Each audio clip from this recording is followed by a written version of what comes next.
Hello everyone, my name's Finn and welcome to my journey towards a life closer to boat building and sailing. So there's been a bit of a delay in getting this video uploaded for you guys as I've spent the last 2 weeks recovering from catching the COVID virus, but I've kicked it from the system now and I'm almost feeling back to normal, so it's time to get on with some of the next stages of the project. So in the last episode you saw that I got the final layers of fairing compound down onto the new aft section of deck, ready to start marking out and cutting the bevels on the transom knees. So once we got the bevels cut, it was then time to start marking out and cutting the transom boards. So now we're almost ready to bed all of the new timbers down onto the deck of the boat, but before I get too carried away with any of that, it's time to start cutting some of the blocking for the bulwark stanchions. Now the bulwarks on this boat are made up of 4 different components. So firstly, we've got the bulwark stanchions, which are these metal brackets that are bolted to every single deck beam on the boat, and then we have some oak blocking which is cut with the correct bevel on the back face. As the curve runs around the sheerline of the boat and the curve changes, this blocking is used to set the bulwark boards, creating that nice fair curve of the sheerline.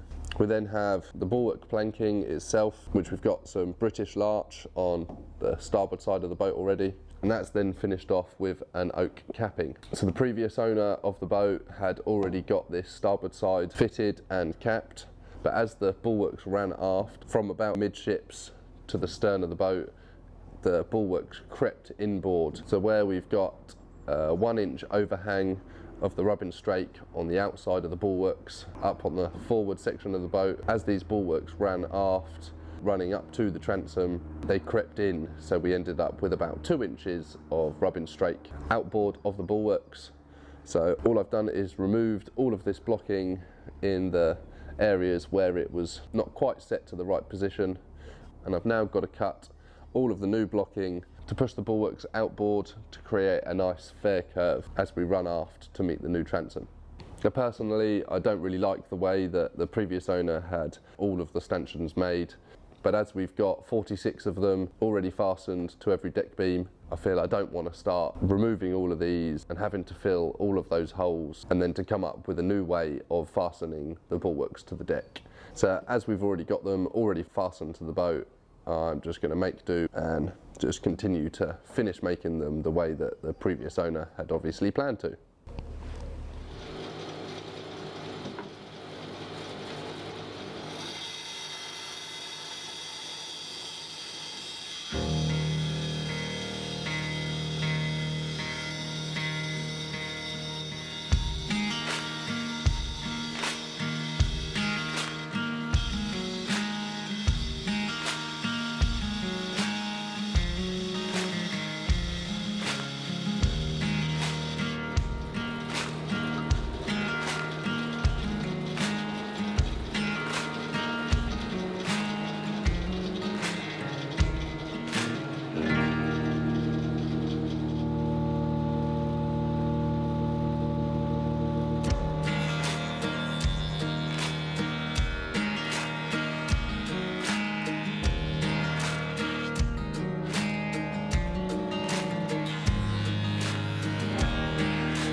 So there we have it. I've finally got the new transom and port and starboard transom knees bedded and fastened down onto the deck of the boat.